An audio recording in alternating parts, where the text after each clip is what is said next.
Ici les mauvais cinéphiles, bienvenue dans ce nouvel épisode où l'on va parler des femmes au cinéma. Hello. En fait, je me suis rendu compte que j'avais pas vu beaucoup de films créés ou réalisés par des femmes, hormis des romances, et je me suis demandé, elles sont où ces femmes en fait? Et donc je me suis dit, il y a deux solutions. Soit les femmes ne font que de la romance, ce dont je doute, soit on ne laisse pas d'espace aux femmes pour réaliser des films. Ou en tout cas, on ne leur donne pas le même espace qu'aux hommes. Bonne réponse. Et donc je suis allée voir Lily, évidemment, ici présente, maître en cinéma, et je lui ai demandé, mais Lily, quelle était la place des femmes à Hollywood à la base? D'où sortent les femmes? Où est-ce qu'on peut les retrouver? Ce à quoi elle m'a répondu des choses très intéressantes dont on va discuter aujourd'hui. Bonjour Lily. Bonjour Précie. Donc je vais te reposer exactement la même question, mais où sont les femmes à la base à Hollywood? D'où sortent-elles? Quelle était leur place au début? Ah, ça c'est une question très intéressante parce que c'est vrai que beaucoup de gens en fait ne se rendent pas forcément compte de qui sont derrière les films, parce qu'on va souvent avoir en tête la personne qui réalise le film, et c'est vrai que même si aujourd'hui les choses changent, la majorité des films qu'on connaît, qui sont cultes, il n'y a qu'à voir les films que toi tu vois dans ta liste, sont réalisés par des hommes. Si jamais vous voulez pousser d'ailleurs la curiosité, il y a un collectif qui s'appelle le collectif 50-50 qui fait des très bons chiffres sur ce sujet, plutôt sur la place des femmes dans le cinéma en France, mais aussi sur d'autres questions. Et du coup, c'est vrai qu'elles ont une place moins présente. Et pourtant, les femmes sont là depuis le début dans l'histoire du cinéma. Évidemment, on n'est pas invisible, enfin, on est invisibilisé. Et l'exemple que je t'avais donné, c'est un exemple qui, moi, m'avait beaucoup plu quand j'étais étudiant en cinéma, et c'est celui d'Hollywood. Alors, il faut savoir que Hollywood, c'est pas les prémices du cinéma aux États-Unis. Si on revient au début du cinéma, ça va être Edison, ça va être plutôt sur la côte est des États-Unis, donc avec New York. Et les premiers films vont d'ailleurs être produits là-bas. Et en fait, il y a eu un double phénomène qui s'est passé. Le premier, ça va être des populations un peu plus minoritaires, comme des femmes, par exemple, qui vont plutôt s'exporter sur la côte ouest, donc du côté de la Californie, parce qu'il y a beaucoup plus d'espace pour tourner, ils ont beaucoup plus de liberté, et il y a les premières personnes qui arrivent et qui fondent Hollywood. Donc, tu es en train de nous dire, si je t'entends bien Lily, que les personnes qui ont fondé Hollywood ne sont autres que les minorités et les femmes. Exactement.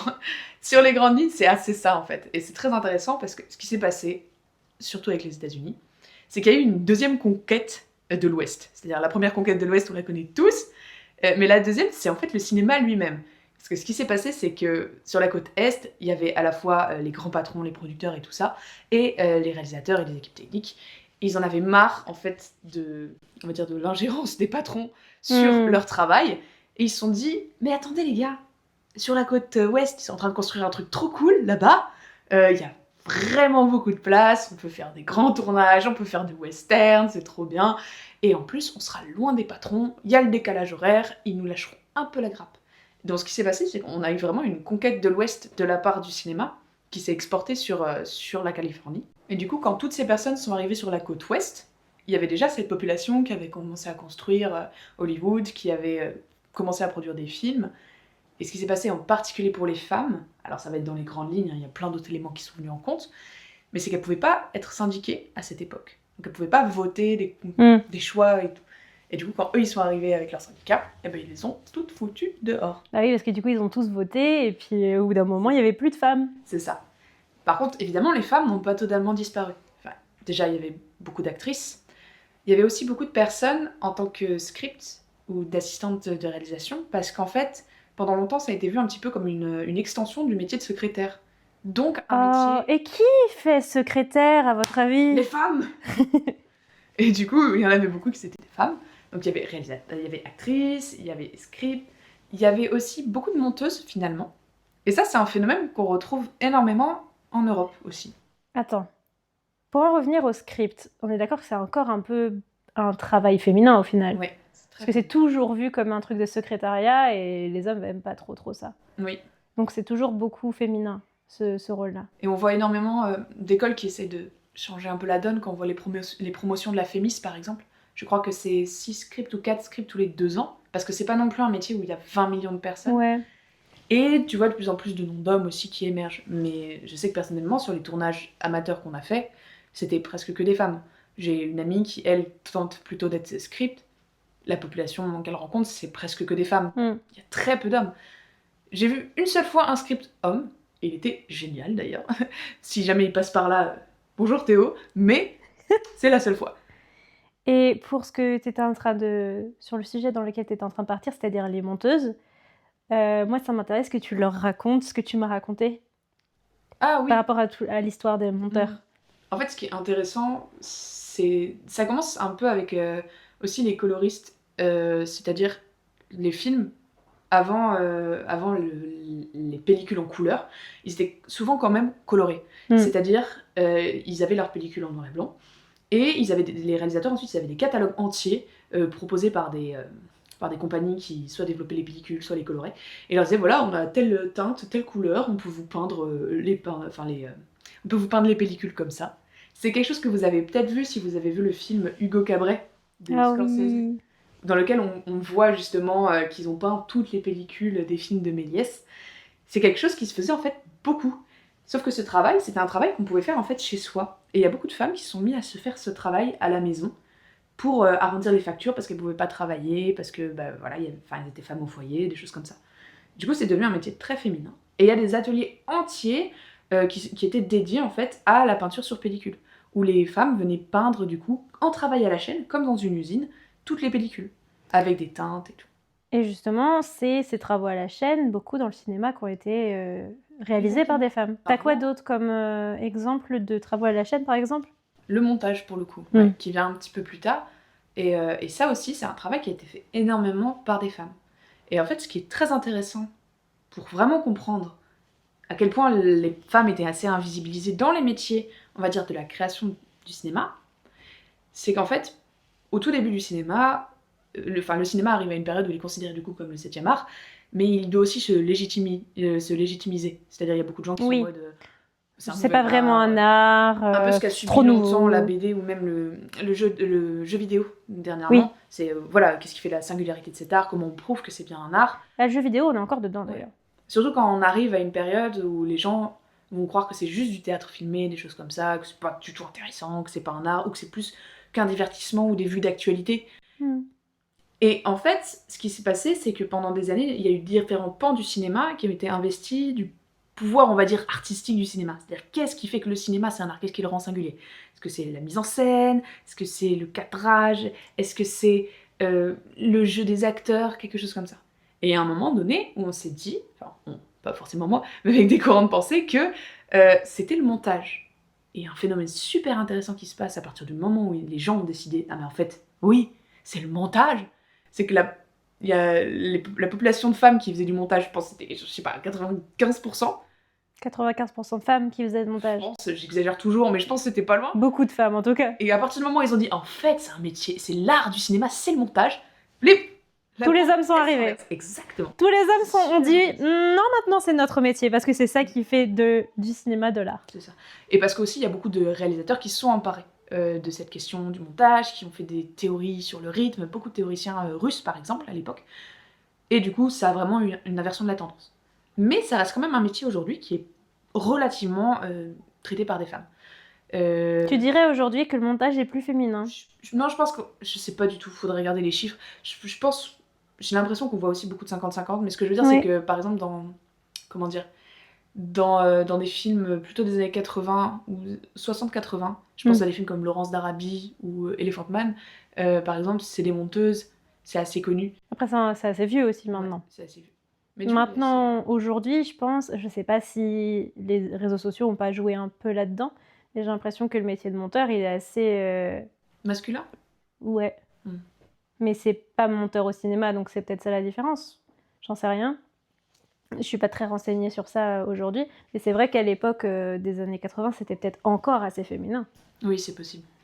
Peut-être que ça... Mais ça veut dire que, au final, déjà cette légitimisation du montage dans le cinéma, c'est-à-dire que l'art réside dans le montage, il a été fait à quelle période? Oh là là, faut pas me demander ça. Ok. Je dirais... C'est peut-être là, du coup, qu'il y a la bascule où les hommes sont arrivés, et après, petit à petit, ils ont afflué dans ce métier-là. Et en quoi, en fait, c'était un métier à la chaîne, le montage? Ça participe beaucoup à une dynamique de studio. C'est-à-dire, dans un seul studio, surtout aux États-Unis, tu vas avoir les producteurs, les réalisateurs, les acteurs, souvent rattachés à des studios par exemple. Je parle plutôt, pas actuellement, mais je dirais dans les années 50, quelque chose comme ça, ou même un peu avant. Et ils ont aussi leur propre banc de montage, leurs propres monteurs qui sont attitrés. Et on voit beaucoup de ça dans des ouvrages qui reviennent sur comment marchaient les studios américains, par exemple dans les années 30-40. Et en fait, les gens filmaient et ils développaient les photos et le lendemain même, ils arrivaient à commencer à faire un pré-montage des films. Ce qui fait que avec juste le découpage technique, on va dire, ils avaient déjà une première ébauche de film avant même en fait qu'ils aient fini de tourner toutes les séquences.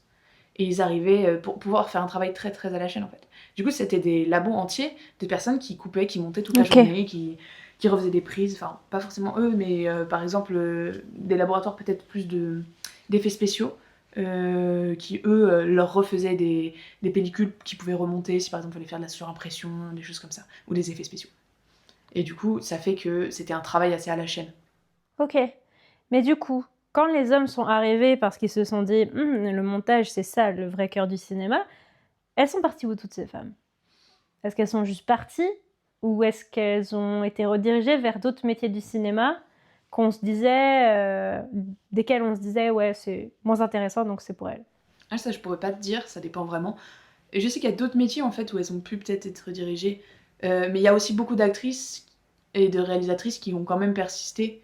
Aussi des réalisatrices qui en fait travaillent avec des collaborateurs masculins tout en étant actrices de leur propre film, mais qui avaient quand même ce statut d'artiste, c'est-à-dire qu'on savait que c'était leur film à eux, on s'en fichait un peu de qui était le gars un peu yes man, j'ai envie de dire, qui était derrière la caméra, mais je pense ouais, à d'autres actrices comme ça. Et des métiers qui sont assez féminins aussi, ça va être par exemple aussi des habilleuses, parce qu'on considère que du coup c'est plus féminin. Tout ce qui est HMC en fait. Ouais, Tout. mais ce qui est intéressant, c'est que c'est pas les postes de tête. C'est ce que j'allais dire. Souvent les chefs de projet HMC sont des hommes pour le coup. Ouais. Mais par contre, les petites mains, HMC, si je me trompe pas, ça va être tout ce qui est maquillage, coiffure, habillage, costume, etc.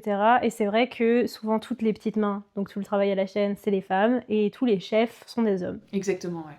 C'est quelque chose qu'on voit très souvent, même dans les films aussi aujourd'hui, hein, ça arrive énormément. Et ce qu'il va y avoir aussi, c'est un peu, je trouve dans certains films, du coup, une marginalisation des femmes, dans le sens où il y a des projets qui sont un peu exclusivement féminins. Je pense à un film comme Dirty Dancing, une réal, une productrice, une actrice principale, tu vois, genre des choses comme ça. En fait, du coup, il va y avoir un regroupement de femmes, justement, pour pallier à ça, en fait. C'est juste que les femmes s'entraident, parce que sinon, elles sont invisibilisées. Ouais. Et pourtant, il y a aussi beaucoup de femmes productrices qui avaient des grands postes. Tu vois. Tu penses qu'il y a plus de femmes productrices que d'hommes producteurs? Non. C'est kiff-kiff. Non, je pense qu'il y a plus d'hommes producteurs. Ok. Mais je pense que de plus en plus, on a des femmes productrices et qu'il y en a aussi toujours eu avec des fortes têtes, justement, parce que c'est un métier, en fait. Déjà, de base, faut forcer, parce que tu défends des projets, c'est très compliqué. Donc, en plus, c'est un monde de requins pour ça. Donc, en fait, c'était juste qu'il y en avait rarement, mais c'était toujours... Enfin, une fois qu'elles étaient implantées, c'était vraiment là, quoi. C'est ça. C'est surtout ça. Et du coup, ça, c'est Hollywood, du coup, à son époque. Ça se passait comment, par exemple, en France? En France, ça va être tout ce travail à la chaîne dont je parlais. Ouais. Il y avait beaucoup ça. Après, il y avait quand même aussi beaucoup d'hommes, mais en fait, on a eu une chance, j'ai envie de dire, en France. Ça va être l'avant-garde, les nouvelles vagues. On a eu beaucoup plus de visibilité sur des femmes, je pense, qu'aux États-Unis. Si je dis pas de bêtises, Maya Deren, elle est américaine. Et typiquement, je trouve qu'elle a eu beaucoup moins de visibilité que des réalisatrices françaises comme Germaine Dulac. Ou même plus récemment, toujours toute relativité gardée. Chantal Akerman, Marguerite Duras, Agnès Varda, des choses comme ça. En fait, on a eu des grandes figures, je dirais, de réalisatrices féminines, femmes plutôt. Ce qui fait que je trouve que c'est moins marqué. Ça s'est développé plus vite chez nous? Je sais pas si ça s'est développé plus vite, mais elles sont plus nettement représentées, elles ont plus de visibilité, et ça passe aussi par une figure très connue d'Alice Guy, qui elle était une réalisatrice qui a travaillé pour Gaumont dès les débuts du cinéma et qui est considérée comme la première réalisatrice femme du monde, et qui était là dès le début. Et en fait, elle est souvent utilisée comme un petit peu symbole pour dire, mais vous voyez, il y a toujours eu des femmes dans le cinéma dès le début, elle était là. Et c'est utilisé pour dire vous nous faites chier, il y a toujours eu des femmes, on n'a jamais pris votre place, ou plutôt par les femmes en mode haha, on était C'est un là. symbole féministe, Ok. je dirais. Et en fait, ce qui est intéressant, en plus, parce que il y a un super bouquin, j'ai plus totalement le nom en tête, mais pourquoi il n'y a-t-il pas eu de grandes artistes femmes, écrit par Linda Nochlin, dans lequel elle revient justement sur cette démarche en fait de dire mais il y a toujours eu des femmes dans les arts, les choses comme ça. C'est juste qu'elles ont toujours été cachées. C'est ça. Et en fait, elle disait non mais il y en a eu. Et en gros, elle, ce qu'elle dit, elle fait oui, mais qu'importe à quel point on dit qu'il y en a eu, pourquoi on les voit pas? Pourquoi on les connaît pas? Ouais, c'est ça. Et pourquoi je suis capable de vous citer tellement d'artistes hommes que j'ai pu étudier au collège, au lycée, même voilà, mais aucune femme. Et elle revient du coup à la fois sur ça, sur cette question que de toute façon c'est une histoire contée par les hommes, donc c'est compliqué, et aussi sur le fait que c'est une population à qui on donnait pas la chance. Tu prends par exemple une femme au 19e siècle, évidemment elle a moins de chances de devenir astrophysicien qu'un homme, parce qu'en fait on va pas lui donner les mêmes cartes en jeu. On va pas lui donner les mêmes cartes en main. Donc voilà. Mais en France, je trouve, et c'est peut-être aussi parce que du coup j'ai toujours vécu en France, mais j'ai beaucoup plus connu de femmes réalisatrices que par exemple aux États-Unis. Vous entendez mon chat, c'est normal. Par exemple, j'ai grandi toute mon enfance avec les films de Colin Serrault. J'adore son travail et du coup pour moi c'était naturel en fait d'avoir des femmes et des hommes réels. Et pourtant quand on regarde ensuite dans les études de cinéma, 95% des films qu'on étudie c'est fait par des hommes parce que justement... Parce que c'est eux qui ont fait l'histoire aux hommes. C'est ça. En fait, c'est normal. Ouais. Mais c'est peut-être aussi parce que chez nous c'est plus petit. Je veux dire, l'industrie française de cinéma est plus petite que l'industrie d'Hollywood. Et du coup, peut-être que le fait d'être moins nombreux a permis plus de place aux femmes. Je sais pas comment t'expliquer. En gros, ça a permis de moins construire le boys club qui a pu se construire directement à Hollywood, tu vois. Je me demande si c'est pas aussi une logique, comment dire, de façon de faire du cinéma. Dans le sens où en fait, aux États-Unis, il y a toujours ce truc très vertical. Où on part d'une seule tête pensante qui découle sur tout le reste, qui commande tous les projets avec les très très gros studios. En France, on a eu Pathé Gaumont très tôt aussi, mais cette intégration elle était plus minime parce qu'on a eu des grosses avant-gardes et la nouvelle vague qui ont été importants. Et c'est là en fait on voit la comparaison avec Hollywood, c'est que là où on a plus de femmes au cinéma aux États-Unis, je trouve, pendant des années, ça va être le cinéma expérimental ou le cinéma à côté, j'ai envie de dire. Et du coup... Je crois qu'il y en a un qui a faim. Eh bien, ce n'est pas l'heure de manger. Du coup, oui, il y a vraiment ce côté être en marge d'un cinéma capitaliste qui permet en fait cette émancipation de personnes, de minorités et de femmes, du coup. Ouais. Après, c'est vrai qu'on a une construction différente aussi, même au sein des studios et des productions, j'ai l'impression... Les États-Unis, on le sait, sont très dans ce capitalisme, cette construction avec que des hommes déjà, à tous les paliers. Et du coup, ça forcit pour moi le boys club qui fait que tu fermes directement les portes aux femmes. Et c'est encore le cas aujourd'hui. Je veux dire, il y a quand même très peu de films. Enfin, moi, là, tout de suite, je peux pas vous citer un film d'une réalisatrice américaine qui a super bien marché récemment. Tu vois ce que je veux dire ou pas ? Des mineurs. Oui, elle peut tout vous citer. Mais du coup, tu dis récemment, mais c'est vrai, tu penses quoi justement de Pixar en ce moment par rapport à tous les problèmes qu'il y a eu le fait, est-ce que ça t'a choqué de savoir qu'il y avait presque que des hommes en fait toujours là-dedans? Non. Bah, je suis désolée, mais il y a un moment où on peut pas... Enfin, on le sait, quoi. On va pas faire croire qu'on n'a jamais su qu'il n'y avait pas de femmes mises en avant. Après, c'est différent parce que tu te poses pas spécialement la question, même si tu le sais. Et là, en fait, elle me pose cette question parce que j'ai fait une vidéo sur Pixar, sur ma chaîne. Allez la voir. Pour parler du sexisme qu'il y avait et du boys club qui harcelait les femmes dedans. Et ce qui m'a choquée, c'est surtout à quel point ils malmenaient les femmes et que ça leur paraissait naturel, tellement ils s'entraidaient entre hommes, tu vois. Et qui se cachaient, et jusqu'à ce que les femmes elles-mêmes doivent se cacher et faire comme si de rien n'était. Ce qui me surprend pas du tout, par contre, c'est qu'il n'y avait aucune femme qui était chef de projet. La seule qui a été réalisatrice a été virée pour zéro raison. Et que si une femme l'ouvrait, il y avait un problème avec elle, quoi. C'était pour Rebelle, c'est ça? C'est ça, c'est Rebelle qui a été à la base réalisé par une femme qui devait l'être jusqu'au bout, sauf qu'ils l'ont viré, et du coup ils ont pris un homme à sa place. Sur le seul film réalisé par une femme. Surtout qu'on avait besoin de son point de vue féminin. Heureusement qu'elle a pu bosser dessus avant, parce qu'on en avait besoin pour un personnage féminin principal, qui est... D'ailleurs, vous regarderez que sur Pixar, jusqu'à 2018 en tout cas, il n'y a que 3 films avec des personnages féminins principaux. Je peux essayer de deviner? Oui. Vice versa? Je sais même pas si c'est avant ou après 2018, mais oui, vice versa. Je crois que c'est 2015. Ouais, je crois que c'est vice versa, oui, vas-y. Rebelle. Voilà, le premier, du coup c'est le premier. Et le 3e? Je sais même plus si c'est 3 ou 2. Il me semble que c'est 3, mais je l'ai pas en tête. Ah, je l'aurais pas. Ouais, mais je crois que c'est pas la personnage principale féminine. Ah, ok. C'est un couple? Je sais plus exactement. Mais en tout cas, là, on peut en citer que 2. Ouais.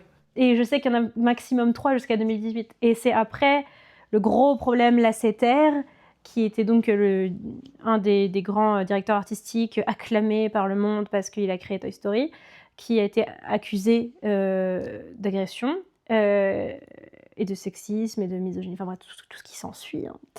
La jolie petite panoplie, voilà. Après ça, que ce soit devenu mondial, là, ils se sont dit, on va quand même essayer de remanier un peu le truc. Ils n'ont pas tout changé parce que tout peut pas changer d'un coup, mais par contre, ils ont mis beaucoup plus les minorités en avant et beaucoup plus les femmes. Et c'est ce que je dis dans ma vidéo. On peut dire que c'est fait pour remplir un quota, mais vaut mieux ça que de ne juste pas changer les choses. Et que si, à force de remplir un quota, j'estime que vaut mieux faire ça et qu'à force de remplir un quota, ça deviendra naturel pour nous de le faire. De mettre des femmes en avant et des minorités en avant. Et depuis, il y a eu pas mal de films avec des femmes et des minorités aux commandes, et aussi beaucoup de courts-métrages, puisqu'ils ont rajouté Pixar Shorts. Comment ils ont dit ça? Je sais pas comment ça s'appelle. Bref, il y a des courts-métrages partout sur Disney+, Pixar, qui sont aussi beaucoup réalisés par des femmes et des minorités. Et je sais qu'après ça, beaucoup de gens ont dit que Pixar prenait une tournure qui leur plaisait pas, que beaucoup de films étaient nuls et tout machin. C'est pas spécialement la question de c'est parce que c'est des femmes qui les font qui sont nulles, tu vois. C'est juste, ils ont décidé de prendre une direction qui plaît pas à tout le monde, mais les gens font des raccourcis rapides. Entre, ouais, mais du coup, depuis que c'est des femmes qui font, elles font mal. Tu vois. C'est bien connu. Alors, c'est vrai que c'est pas du tout le fait qu'ils aient été totalement écrasés par Disney, qu'ils ont du mal à faire des sorties en salle. Oui, et puis c'est facile. Pete Docter fait un peu n'importe quoi d'ailleurs. Puis c'est facile de taper sur les femmes réalisatrices quand tu sais qu'il y a toute une équipe derrière. Ouais. Un film d'animation, ça se réalise pas avec une personne. Donc, enfin bref. Ouais, donc ça me choque pas parce qu'on le sait tous, quoi, que c'est un boys club le cinéma. Ouais. Mais évidemment, je suis contente que ça change. En France, je trouve que même s'il y a ce genre de problème encore, on a beaucoup plus de femmes qui sortent des films qui sont visibles. Et c'est difficile de se dire qu'il y a des pays au contraire où ça régresse, tu vois, par exemple comme au Brésil où pendant Bolsonaro c'était un enfer, il y avait une réduction justement sur tout, sur les droits de l'art déjà de base et sur les finances et tout, mais surtout sur les femmes, genre, du jour au lendemain t'as plus une femme qui peut réaliser presque, c'est un truc de dingue. Ouais. Mais on va pas commencer à parler du droit des femmes parce que sinon on n'est pas rendu, mais je veux dire en ce moment on est dans une époque très bizarre où t'as des pays qui avancent très bien et des pays qui régressent beaucoup. D'un point de vue féministe. Ouais. Oui, d'un point de vue un peu tout ce qui s'ensuit, LGBT et tout. Mais ça touche tout, évidemment. Si ça touche le social, la société en elle-même, ça va forcément toucher la culture. Ouais. Et la culture, pour moi, touche le social, à l'inverse aussi. Donc non, c'est compliqué. La place des femmes dans le cinéma n'est pas encore garantie. Et je pense qu'elle ne le saura jamais vraiment. Mais je me demande quand est-ce que les États-Unis vont se dire ça y est, on laisse un budget pour les nanas, quoi. Je sais pas, un truc. Ouais. Mettre en avant des réalisatrices parce que, je veux dire, à part des trucs un peu niche, tout ce qui est très mainstream, ça va beaucoup être des hommes, sauf si tu vas vers les romances. Et même les romances, j'ai regardé l'autre jour sur Letterboxd les romances que moi j'ai vues ou appréciées, etc. En fait, c'est presque plus de 50% des hommes. Et j'étais choquée. Ouais. Je me disais, ah ouais, même ça, on n'y a pas le droit à 100%. Même les tu vois. dessins animés Barbie, on a vérifié, Oui, presque que des hommes. les dessins animés Barbie sont réalisés par des hommes, sauf un. Ouais, il y en a un, c'est par un homme, ouais. Il y en a qu'un seul qui est réalisé par une femme. Je sais pas si Mm. vous vous rendez compte. C'est des dessins animés pour les filles, En littéralement, majorité, ouais. mais créés pour les filles. Tu vois ce que je veux dire? Et c'est même pas fait par une femme ou en collaboration avec une femme. Oui, puis en plus, ils ont pas l'excuse, genre, je sais pas, de collaboration, ouais, c'est ça. Ouais, c'est ça. De co-réalisation. Donc je dis pas, hein, les hommes ont le droit de réaliser des romances et des films Barbie s'ils le veulent. Mais pourquoi nous, on n'a pas le droit de réaliser des films dans ce cas-là? Histoire de me contredire, il y a des films où il y a des femmes qui ont participé à une grosse échelle, des films très connus, mais on ne sait pas forcément qu'il y a une femme derrière. Et ça aussi, c'est intéressant. Genre, même nous, peut-être dans notre inconscient, on invalide les femmes par rapport à ce qui a beaucoup fonctionné. Ou alors, on fait en sorte, quand on sort le film, de nous faire invalider la présence des femmes. Dans tous les cas, je ne saurais pas vous dire lequel c'est, les deux sont possibles. Oui, il y a 2 films qui m'ont particulièrement fait ça. Et je pense que c'est parce qu'inconsciemment, je me suis dit... Ah, c'est un truc de mec. C'est ça, je me suis dit film de... Et pourtant, c'est pas forcément des films de gros bourrins, c'est des films assez intéressants. Mais je sais pas, j'étais jeune, j'avais une dizaine d'années, et quand je les ai vus, et du coup, c'était dans ma tête, inconscient, film américain, Mais, à la Die Hard. mais même en dehors de ça, je pense qu'on a vraiment le point de vue de si c'est un film qui parle pas de petites nanas qui ont envie de pécho des gens, c'est un truc de mec. Mm. C'est un mec qui l'a réalisé. Ouais. Et je pense qu'en fait, on voit tellement pas assez les femmes qu'on oublie qu'elles sont vraiment là. Et du coup, direct, on se dit, oh, bah, ça doit être un homme qui l'a réalisé. Qu'elles sont là, et aussi qu'elles sont là dans tous les pans du cinéma. Voilà, Je veux c'est dire, ça. Dans l'horreur, dans l'action. Je pense à la réalisatrice justement de Des Mineurs, par exemple. Et du coup, Point Break. Voilà, Pour Point moi, Break. c'est un film quand j'étais jeune, je sais pas pourquoi. Et j'ai découvert assez tardivement, je crois que c'était au lycée, d'un coup j'ai fait... Mais c'est une femme qui a réalisé ce truc. Point Et dans ma Break, tête, ouais. j'étais en mode, c'est un braquage, c'est des surfeurs. Et en fait, je l'ai revu plus tard. En fait, je l'ai revu avec ce prisme, mais je me suis dit, ah, mais c'est pour ça que les personnages masculins sont bien écrits. Enfin, tu veux dire, te plaise-toi en tant que femme. Oui, c'est ça. Genre du female gaze, quoi. Ouais, c'est ça. Ok. Et pourtant, c'est pas... Enfin, elle fait des films, je pense aussi... Enfin, elle fait des films très intéressants. J'ai pas son nom, il m'échappe, hein, si vous l'avez, notez-le dans les commentaires. Mais elle fait des films sujet gros bourrin, mais pas gros bourrin, du coup. Ouais. C'est génial.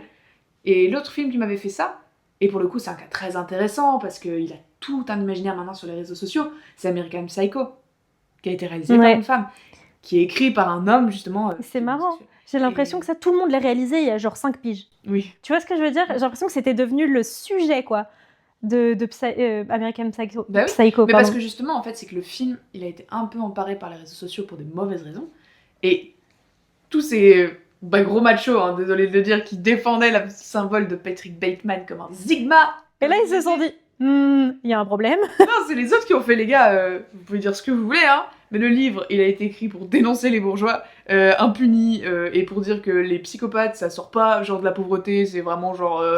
Enfin, pas les psychopathes, mais genre... Tu peux les trouver partout, quoi. C'est ça, et c'est souvent justement un problème de gens apathiques plutôt chez les puissants. Ça a été écrit en plus par un homme homosexuel, donc clairement, allez vous faire foutre tous les homophobes qui font partie de ce mouvement. Ça marche pas très bien. Et à la fin, le film est réalisé par une femme. Je sais pas ce qu'il vous faut de plus pour comprendre que ce film se fout de votre gueule, quoi. Et eux, c'était là, c'est fait pour nous, on est des masculinistes. C'est tellement ça. Ah oui. Et pourtant, en plus, ça m'a dégoûté parce que je trouve que c'est un super film. Oui, mais du coup, genre, tu peux juste te rendre compte que ces gars-là cherchent pas plus loin que le bout de leur nez, du coup. Oui, c'est un peu comme Ils sont juste un peu trop stupides. Fight Club. Ouais, c'est le même phénomène que Fight Club, quoi. Mais après, il y a aussi d'autres niveaux où parfois on se doute pas forcément qu'il y a une femme derrière, et je trouve ça intéressant. Mais ça vient aussi d'un autre problème qui va être celui de la place des collaborateurs de création. Dans le sens où souvent on pense aux acteurs parce que c'est les têtes d'affiche et ce qui nous attire. Ouais. On pense aux réalisateurs. Mais ensuite, tous les autres Tout le métiers, reste. c'est un peu plus invisibilisé de base. Ouais. Tu vois rarement un réalisateur aller avec son cadreur, son monteur, ou des choses comme ça, en interview, dire voilà, lui, ce script, il a fait un taf de fou. C'est assez rare. Mais en même temps, eux ont pas forcément une influence sur la perception qu'on va avoir parce qu'ils vont faire très bien leur travail, hein, je dis pas. Mais moi, l'autre figure qu'on oublie tout le temps, qui pour moi est extrêmement importante, c'est les scénaristes. Sans scénariste, t'as pas de film. Ou un film un peu pourri. En fait, le truc, c'est que le scénariste, ça dépend aussi de la place qu'il a, parce que parfois t'as des réalisateurs ou réalisatrices qui écrivent eux-mêmes leur scénar, et du coup, bah, c'est eux. Et d'autres fois, par exemple, ça peut être un film de commande, et le truc c'est que tout est important pour faire un film, tous les métiers sont importants. Évidemment, mais là, je veux dire, le scénariste, il va avoir un vrai impact sur la vision des personnages, sur le female ou le male gaze, sur ce qu'il apporte en fait au film. Je veux dire, le réalisateur, il a tout le reste, et il peut aussi avoir bien sûr, il aura son mot à dire sur le scénario, mais je veux dire, c'est pas lui qui va écrire les dialogues, c'est pas lui qui va écrire dans le moindre mot. Parfois, t'as des scénaristes et des dialoguistes, sache-le. T'as des gens, ils sont payés pour faire des dialogues. Oui, mais pour moi, du coup, c'est un scénariste spécialisé dialogue, si tu veux. Et souvent, il y a aussi beaucoup de producteurs qui commandent les scénaristes. Tu devrais être dialoguiste. Elle écrit des très bons dialogues. Mais oui, il y a aussi beaucoup de producteurs en fait qui vont commander le film. Et c'est le cas, par exemple, d'Interstellar, où c'est une femme justement. Il y a une femme et un homme, si je dis pas de bêtises. Mais, une productrice ? Une productrice, oui, qui a commandé ce film, justement. C'est-à-dire, tout le monde dit, oui, Christopher Nolan, il a fait un film incroyable. Et il a une très bonne patte, hein, c'est un bon réel, tu vois. C'est un très bon film. Mais le concept, l'idée, le scénar, c'est pas lui. Ouais. Ce film existait sans lui, enfin, les prémices de ce film existaient sans lui, ça aurait pu être quelqu'un d'autre qui l'aurait réalisé.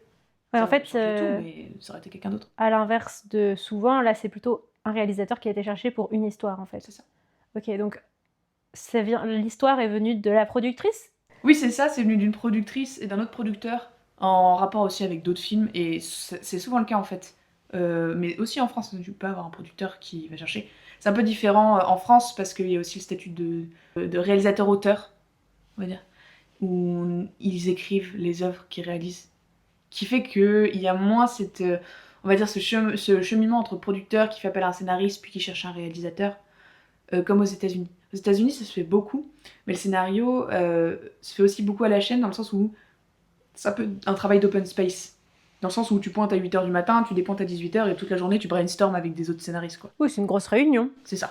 Et t'écris aussi beaucoup, mais c'est beaucoup un travail très collectif, alors qu'en France, ça se développe de plus en plus avec des écoles comme par exemple le CEA, où on va vraiment avoir des rooms d'écriture, mais il y a aussi beaucoup de réalisateurs, enfin de scénaristes, pardon, qui écrivent solo leurs films, qui vont demander de l'aide à l'écriture à d'autres scénaristes, à des institutions comme le CNC par exemple, mais c'est beaucoup un travail plus solitaire.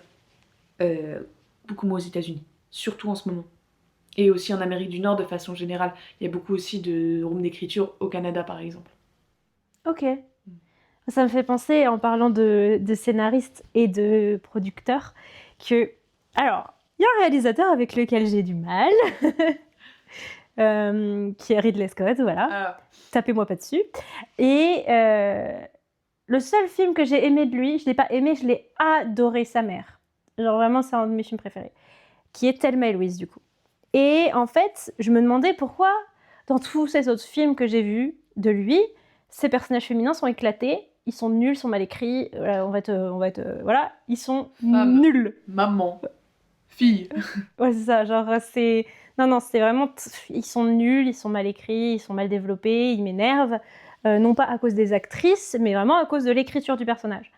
Et dans Thelma et Louise, j'ai été tellement choquée d'aimer les personnages, ils étaient tellement bien développés, tellement bien écrits, que je suis allée direct sur internet en me disant c'est quand même bizarre, parce que Ridley Scott, il les écrit pas comme ça d'habitude, les personnages féminins.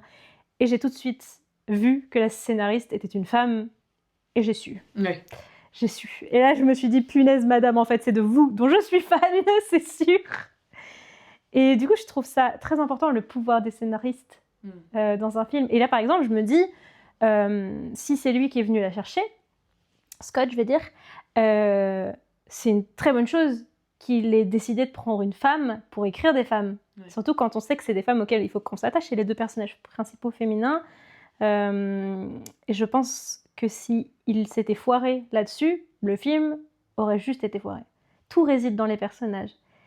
Et surtout que c'est un film très féministe, qui met beaucoup en avant à quel point les hommes sont le principal prédateur des femmes, en fait. Parce que si vous regardez le film, tout le monde traque les deux femmes. Et tout le monde égale les hommes. C'est toujours des hommes, d'une manière ou d'une autre. C'est du plus subtil au moins subtil. Elles ne sont traquées que par des hommes. Et c'est très bien fait. Du coup, je t'encourage à le voir parce que je sais que tu ne l'as pas vu. Oui, je l'ai étudié sous toutes les coutures. Le scénario, les séquences, je l'ai jamais vu en entier. Ouais, et bah C'est regarde-le, parce que vraiment pour moi c'est le meilleur Scott, étant donné que j'aime pas spécialement les autres Scott. Voilà, on va pas parler de Napoléon. Et du coup, j'étais très contente qu'il ait pris cette scénariste, parce que je pense vraiment qu'elle a sauvé son film et que c'était une collaboration géniale entre les deux. Ouais. Je sais pas si eux se sont bien entendus, mais en tout cas leur film est vraiment génial. On a vu à peu près tous les métiers, mais il y en a un qu'on n'a pas fait encore, et pourtant c'est celui qui est le plus visible. Les actrices. Qu'est-ce que tu penses justement des actrices, de la place des femmes dans les films? Puisque là on parle de l'écriture justement, donc des rôles qui leur sont attribués. Aujourd'hui, je dirais qu'on a quand même vachement avancé. Personnellement, du coup, j'ai beaucoup vu récemment de films avec des femmes plus âgées, des femmes qui ne sont pas que femmes, mères ou filles, et qui ne sont pas là pour appartenir à un homme. Et bon, vous n'allez pas être choqués quand je vous dirai que là où je l'ai plus vu, c'était souvent quand c'était réalisé par des femmes, évidemment. Mais c'est très agréable de le voir, même si ça reste... Enfin, tout n'est pas forcément très, très bon. Enfin, c'est pas parce que les femmes sont bien écrites que le film va être incroyable, tu vois. Mais ça fait du bien. C'est rafraîchissant de voir plein de styles de femmes différentes. Parce que le principal défaut que je reprocherais au cinéma pendant très longtemps, c'est de nous avoir dépeint toujours les mêmes femmes. Et toujours pour les hommes. Oui. Voilà. Je pense qu'il y a eu des archétypes à travers le temps. C'est-à-dire qu'il y a eu évidemment la femme fatale, qui a eu la dent dure. Hein. Franchement, la femme fatale, un peu inaccessible et tout, mais qui finit quand même par tomber red in love du mec principal, qui est un peu... Hein. Ça a quand même eu la dent dure. Après, il y a beaucoup eu, et encore jusqu'à maintenant, mais je trouve dans les années 2000, etc., c'était vraiment l'archétype de la petite naïve, la maladroite, tu vois, l'innocente, un peu, des fois un peu folle, tu vois, genre un peu, ouh, je suis crazy, tu vois. Et ça a aussi duré un long moment. Après, ils nous ont fait la version de cette fille, female gaze, donc clairement cette femme-là, mais écrite pour les femmes, qui a pris la place de toutes les autres femmes. Ouais. Tu vois, en mode, je vais écrire un personnage féminin qui ne soit pas cliché pour les hommes, je vais l'écrire pour que les femmes puissent se voir en elle, sauf qu'il n'y avait qu'un seul archétype. Je trouve, c'est surtout les années 2020, je dirais, dans les séries et tout ce qui est sorti à ce moment-là, c'était la meuf des Bridget Jones.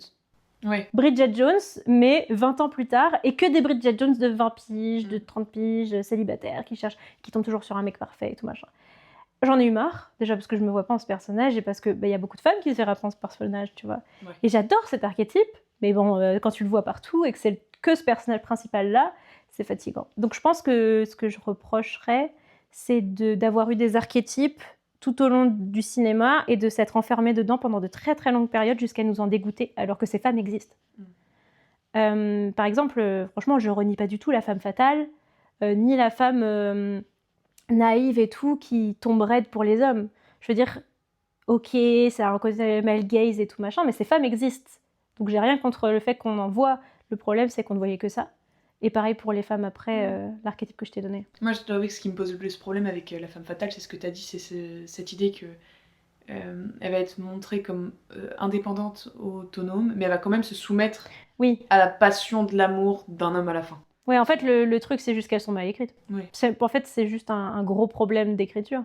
Mais bon, c'est ce qu'ils voulaient aussi. Enfin, le but, c'était qu'ils tombent vers le personnage principal pour que les hommes puissent s'imaginer avec cette femme-là.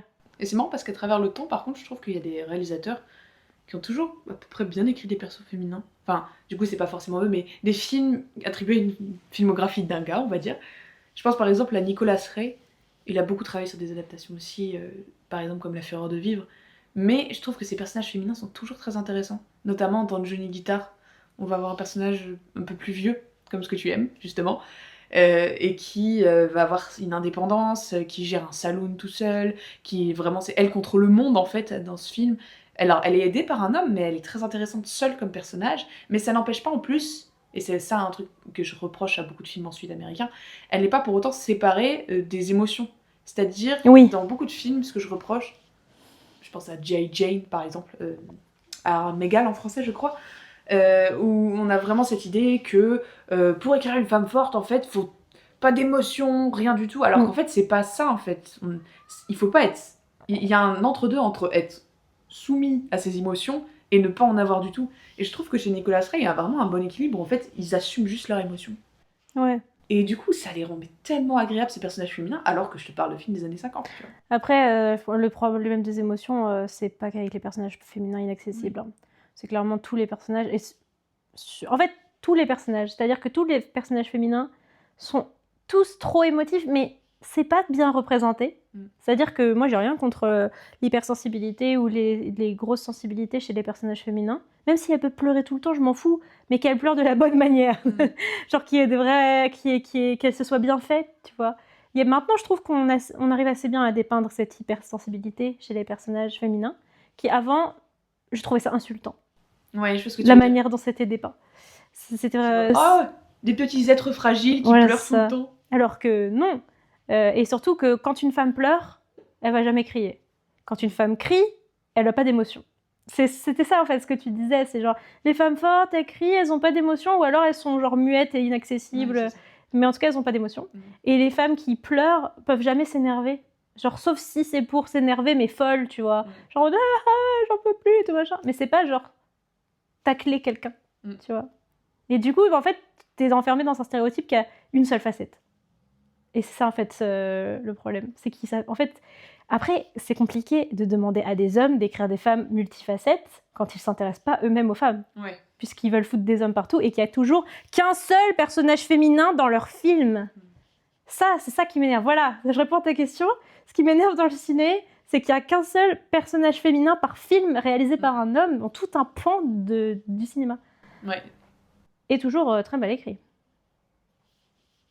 Pas toujours, mais une grosse majorité du temps. Ce que je trouve déroutant parfois, c'est quand aussi t'as des réalisateurs où si tu fais abstraction de la mise en scène, je trouve que les personnages féminins sont très bien écrits, très intéressants et vraiment assez profonds. Mais la façon dont ils les filment, c'est du male gaze. Ah ouais, ouais. Et mon exemple le plus marquant, et tu vas me taper parce que je vais en parler, mais c'est Michael Bay. Enfin, c'est Michael Bay. J'aimerais bien fermer les yeux. Est-ce qu'il y a un épisode où tu vas pas parler de Michael Bay ? J'en ai pas parlé dans le dernier épisode. Ok, c'est bon, t'as gagné. Fermez les yeux et imaginez Michaela dans Transformers. Ah merde, je sais pas quoi. Ah oui, si, je sais laquelle c'est. Voilà. Est-ce que toi, tu la représentes comment ? Bah, mon problème, c'est que je me souviens plus du film, mais tu m'en as parlé récemment, et je sais que du coup, elle est très sexualisée, alors qu'elle n'est pas sexualisée dans sa personnalité. Voilà. Moi, c'est un avis. Mais si on prend Michaela sur le papier, c'est une jeune femme qui, commence à fréquenter un mec un peu bizarre, donc Sam, qui largue son ex parce que son ex justement la traite un peu comme un objet, elle s'en rend compte et elle dit bah non en fait qu'est-ce que tu t'en fous que moi j'aime conduire les voitures, j'aime juste conduire les bagnoles. On apprend après que son père volait des bagnoles, qu'elle a accepté d'avoir un casier judiciaire pour avoir pour que son père ait moins d'années de prison. Elle est la seule à avoir cru Sam. Elle s'est battue la première contre un mini Decepticon alors que Sam était en train de pleurer en caleçon. Elle monte dans la voiture avec lui, c'est la première qui parle avec Optimus et qui leur demande mais qu'est-ce qu'ils foutent là ? Et pendant toute la bataille, elle décide de conduire comme une tarée dans toute la ville, dans une remorqueuse, avec Bumblebee attaché. Je veux dire, il n'y a pas plus fort comme perso. Et pourtant, tout ce que les gens retiennent du film, c'est qu'elle est bonne. Pourquoi ? Parce qu'ils en ont rien à faire. Et parce qu'ils l'ont filmé comme ça. C'est-à-dire, tu prends n'importe quelle autre personne qui aurait filmé ça. Tu prends une femme qui aurait filmé cette histoire. Bon, déjà, il n'y aurait pas autant de blagues de cul, mais surtout, elle n'aurait pas été sexualisée comme ça. Parce qu'en fait, elle est un peu sexualisée. Enfin, qu'elle soit un tout petit peu sexualisée parce qu'on est du point de vue de Sam qui tombe amoureux d'elle, je peux comprendre. Le désir, le sujet de désir. La différence entre sujet et objet de désir. Mais là, c'est un objet de désir. Et en fait, ça cache totalement son histoire. Ce qui fait que les gens, pour eux, Michaela, c'est genre juste une nunuche, quoi. Ouais. Alors qu'elle est très très intéressante. Ouais, mais c'est bête. Parce que... Ça fait ça souvent pour les films. Mais c'est fou, parce que s'ils ont retenu que c'était qu'une nunuche, c'est qu'il y a que ça qui les intéresse aussi. Est-ce que ça te fait ça, toi, pour les films maintenant qui sortent au cinéma, t'as plus aucune tolérance ? Ah, j'ai zéro tolérance. Mais par contre, t'en as pour les vieux, tu te dis... Évidemment, mais ça, je pense que c'est évident aussi. Je veux dire, il faut forcément... Enfin, c'est pas que tu es tolérant avec les vieux films. C'est que tu peux rien y faire à cette... Tu peux rien faire pour changer la mentalité de 1960. Alors que les films qui sortent aujourd'hui, ils ont été filmés il y a 1 an ou 2. Donc, t'as le seum, en fait, quand tu sais que... Quand tu vois à quel point elles sont mal écrites. quoi, les femmes. Ça t'est arrivé dernièrement dans un film? Vu qu'en ce moment, je regarde les films cultes, c'est que des vieux films, c'est compliqué et je regarde pas spécialement de films récents. Parce que du coup, je suis en train de regarder des vieux films. Donc là, comme ça me vient pas spécialement. Moi, j'ai une personne Je contemporaine réfléchis. qui me pose problème. Ah, vas-y. Et c'est Denis Villeneuve. Ah, c'est dans Dune. Mais pas que. En fait, dans tous ses films, je trouve qu'il écrit très très mal ses persos féminins. Bah, c'est vrai qu'avec Dune, on en parlait l'autre jour. En fait, moi, elle l'aime pas Dune, de Denis Villeneuve, pardon. Moi, Fight with me. j'aime Dune. Mais le point sur lequel je suis bien d'accord avec elle, les persos féminins sont mal écrits. Dame Jessica, je peux pas me la voir alors que je suis sûre qu'avec une autre écriture, je pourrais tout comprendre d'elle. Parce que je comprends déjà, mais j'arrive pas à m'attacher à elle parce que je trouve qu'elle est détestable. Le personnage de Florence Pugh, on l'a pas encore assez vu, mais de ce qu'on a maintenant, plat comme je sais pas quoi. Et ce qui m'énerve le plus, je pense que c'est le personnage de Zendaya, Shani, qui pour moi est inintéressante au possible. Et je trouve ça tellement dommage. Et en plus, c'est bête parce qu'il aurait pu faire quelque chose de bien, je pense. Vu que dans le bouquin, en fait, elle est un peu. Elle est cliché bouquin, on va dire. Ouais. Ah, Paul, je t'aime. Elle est pas du tout comme ça dans le film, mais dans le film, elle est apathique pour moi. Ouais, je suis d'accord. Et je reproche pas le fait. Pour moi, il peut y avoir des femmes pas très à l'aise avec leurs émotions. Chose qu'on voit très peu. Ou alors qui est, encore une fois, mal représentée, parce que c'est juste que t'es pas à l'aise et que t'as plus d'émotions. Mais les femmes qui sont pas à l'aise avec leurs émotions, ça existe beaucoup même, et c'est pas spécialement représenté. Mais là, juste, c'est mal fait. Je trouve que elle est un peu. C'est pas qu'elle est chiante, mais elle sert à rien. Ouais. On dirait qu'elle est passive dans son propre rôle, alors que je trouve que Zendaya la joue bien. Du coup, je suis vraiment juste en mode. Ok. Je comprends. Et je trouve que tous les personnages féminins sont un peu comme ça. Après, on a parlé des personnages féminins parce qu'on fait beaucoup plus attention. Enfin, moi, je fais beaucoup plus attention à l'écriture des personnages féminins parce que j'en attends beaucoup. Mais des fois, là, tout de suite, il y a rien qui nous dit que les persos masculins sont mieux écrits dans Dune. Oui, clairement. Donc, Oui, c'est peut-être juste Denis Villeneuve avec qui j'ai du mal. moi, C'est bête parce que j'aime beaucoup Prisoners. Parce que je sais que pour le coup, moi, d'habitude, les personnages, c'est vraiment ce qui me rattache aux œuvres. Mais je sais qu'avec Dune, je suis attachée à personne. Vraiment, il n'a pas réussi à me faire m'attacher au personnage. Donc, je sais pas ce que j'en pense. Donc, c'est peut-être pas un problème de personnage féminin avec lui. C'est peut-être juste un problème de personnage. Ouais. Au moins, il n'y aurait pas de misogynie. Clairement, il est égalitaire surtout. Moi, je veux voir tout le monde, les gars. Moi, je veux des belles images, les enfants. C'est ça. Pour en revenir aux femmes, du coup, moi, je dois avouer qu'en ce moment, ça va parce que j'ai beaucoup voir de films plutôt réalisés par des femmes. Ouais. Le jour où j'étais au cinéma, j'ai vu à la suite 2 films réalisés par des femmes. Du coup, j'étais en mode, ah, on est bien.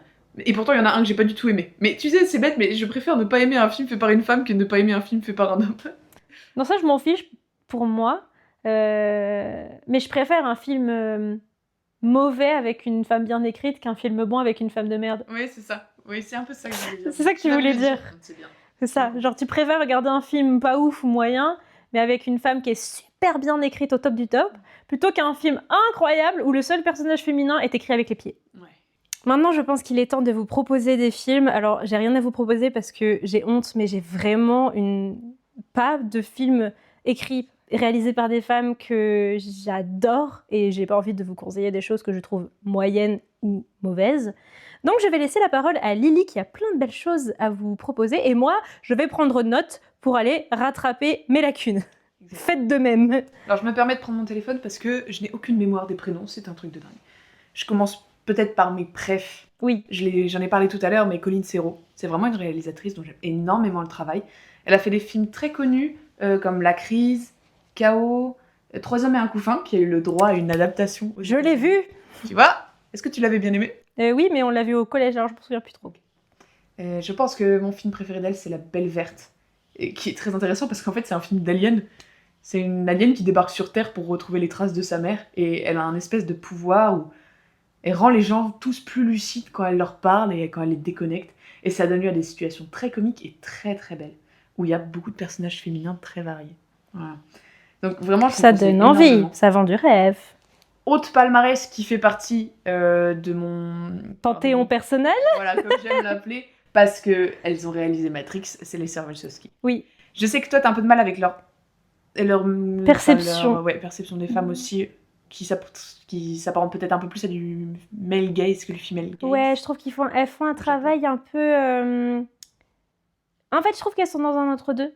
Je me dis peut-être qu'au fur et à mesure, elles arriveront à se développer vers plus un peu de female gaze dans les femmes. Mais après, franchement, leurs personnages féminins sont pas achetés. Enfin, par exemple, ouais, dans Sense8, moi j'aime énormément leurs personnages féminins. Oui. Et je trouve que Trinity est un très très bon personnage. Trinity, j'ai un peu plus de mal. C'est Je la vrai trouve plus male gaze. Ah ouais. Autant les personnages de Sense8, un peu moins. Donc, mais Trinity, en fait, elle a un peu ce côté genre la meuf badass, mais pour les hommes. Ah, mais je sais pas, parce qu'elle est aussi très ouverte sur ses émotions. Tu Oui, vois, elle mais... le sauve littéralement avec le pouvoir de l'amour. Mais justement, c'est pour les hommes. Elle le sauve avec le pouvoir de l'amour, mais dans le 2, elle défonce tout le monde, tu vois. Ouais, je sais pas. Trinity, j'ai plus de mal que les personnages de Sense8. Après, je l'aime beaucoup, hein, Trinity. Mais je veux dire, en tant que personnage, je trouve pas que ce soit un personnage très female gaze. Ouais, je comprends ce que tu veux dire. Vas-y, dis-nous. Qu'est-ce que j'ai de beau à vous proposer? Bah, un que j'ai vu il y a pas longtemps où je m'étais dit, ah, j'avais pas fait gaffe que c'était elle. C'est Jeanne Campion. Je savais pas qu'elle avait réalisé Power of the Dog. Oui, tu qui est m'as un dit. super film un peu western qui est sorti il y a quelques années. Et c'est la réalisatrice du coup de la leçon de piano que tu vas bientôt voir. Donc ça, c'est chouette. Dans ce que j'ai vu aussi dernièrement, en 2020, il y a une réalisatrice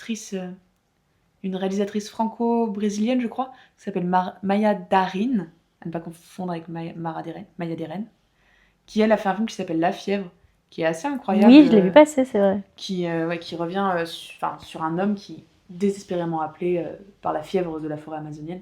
Et c'est un très très beau film. Dans les grands classiques, je vais pas sortir des trucs incroyables, hein, mais il y a Marguerite Duras, j'aime beaucoup Indian Song, ou Son nom de Venise dans Calcutta Désert. Il y a Germaine Dulac. Si ça t'intéresse, c'est un peu plus vieux. Enfin, c'est beaucoup plus vieux d'ailleurs. Mais j'aime beaucoup La Fête espagnole et L'Initiation au voyage. Dans les films un peu plus récents, je vais aussi te donner des réalisatrices que j'aime pas.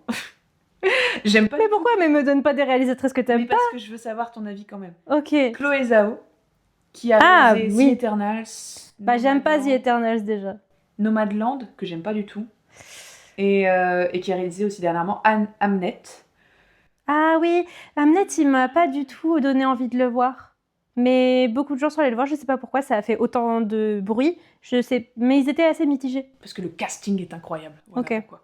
Moi, ça m'a rien fait, je m'en fiche un peu. Sinon, dernièrement, un autre film que j'ai vu dernièrement que j'ai beaucoup aimé, pardon pour la prononciation, j'y arrive jamais, Maggie Gyllenhaal a réalisé le film The Bride, qui est un film mais tellement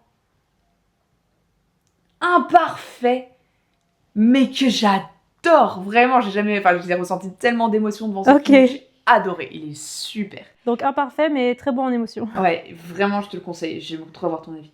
Lynn Ramsey aussi, qui a fait un film incroyable qui s'appelle Die My Love, et un autre, We Need to Talk About Kevin. Ok. Avec Tilda Swinton, super. Ok, ouais. Avec son fils. Alors c'est un jeune Ezra Miller, si vous voulez pas voir sa tronche, vous n'êtes pas obligé, mais le film vaut vraiment la chandelle. Ok. Il y a aussi Ava DuVernay, Middle of Nowhere, et Selma, c'est super.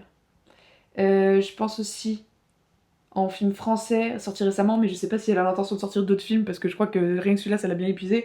Il y a Ramata Toulaesi, qui, elle, a fait un film qui s'appelle Banel et Adama, super, qui reprend beaucoup de mythologie, un peu Médée, ce genre de sorcière un petit peu, et qui les implante dans une société assez contemporaine. Ça m'intéresse. Qui est super. Et aussi, si ça t'intéresse, une comédie musicale française. Bah, les comédies musicales m'intéressent toujours. C'est La Grande Magie de Noémie Vlovsky. Ok. Qui m'a laissé un peu étonnée. En fait, je sais pas si j'aime ce film ou pas. Ok, ça me donne plus envie. Mais il est très très intéressant. Alors après, il y a des grands classiques, du coup aussi... Tu vas nous les noyer, là, les auditeurs. C'est vrai. 2 derniers. Vas-y. 2 derniers. Emerald Fennell, du coup, qui a réalisé Saltburn et Promising Young Woman. Alors... Emerald. Ouais. Et c'est une femme. Ouais. Ok. Je sais pas ce que vaut Les Hauts de Hurlevent, parce qu'il est sorti récemment. Pareil, mitigé de ouf. Ouais, il est mitigé. Beaucoup apprécié par les femmes, c'est tout ce que je peux te dire. Donc je suis un peu sur ma faim. Et sinon. Mais je pense que c'est aussi parce qu'ils aiment, elles sont fans de Jacob Elordi et Margot Robbie. Ok. Et pour ajouter à notre petit palmarès français, j'aimerais parler des figures de proue de nos festivals nationaux. Julia Ducournau, du coup. Et. Coraline Farja, j'ai plus son nom en tête. Coraline Farja, oui, pour The Substance. Ah oui, bah oui. Ouais. Donc il y a vraiment du potentiel. Ouais, The Substance, il faut vraiment que je le voie, mais en fait, j'ai pas envie de le voir seul, tu vois. Parce que t'aimes pas l'horreur body. Le body horror. Oui, non. Moi, j'aime pas l'horreur tout court déjà, donc body horror, encore moins. Ouais, je comprends. Bon, t'as fini ta petite liste. J'espère que vous avez tout pris en note. Hein. J'aurais aimé en dire plus, mais vraiment, si je devais en conseiller qu'une. Tu mettras un commentaire. Ok. Ce serait vraiment. Puis on n'a pas parlé des réalisatrices aussi de l'animation, c'est très important. Il y a des festivals en France qui permettent vraiment d'en mettre en avant. Mais si je devais vous en conseiller une, et c'est juste parce que c'est ma chouchou, c'est vraiment Colin Serrault, j'adore ces films. C'est bien parce que tu fais pas que nous en parler. Non, pas du tout. C'est fou d'être à la fois fan de Colin Serrault et de Michael Bay d'ailleurs. Oui, mais toujours. La jetée. La jetée. Non mais ça c'est Chris Marker. Oui, je sais. Ah oui, mes films préférés, pardon. Oui, c'est juste, t'as 3 trucs, bref. Ah, attendez, j'ai pas parlé. Senseiya, c'est bon, on peut finir. Ok, c'est bon. Très bien, ce sera le mot de la fin, Senseiya. Donc, non, le vrai mot de la fin, ce sera regarder des films réalisés par des femmes, regarder du cinéma avec des femmes, mettez en avant les femmes. Et puis voilà quoi, on aime tous les femmes en fait. Tout le monde aime les femmes. Tout le monde aime les femmes. Du coup, je n'ai qu'à vous dire abonnez-vous, likez, laissez un commentaire, donnez-nous vos films réalisés par des femmes. Genre écrits par des femmes. Voilà, mettez les femmes en valeur dans ces commentaires. Et on se dit à dans 2 semaines. Abonnez-vous et restons connectés.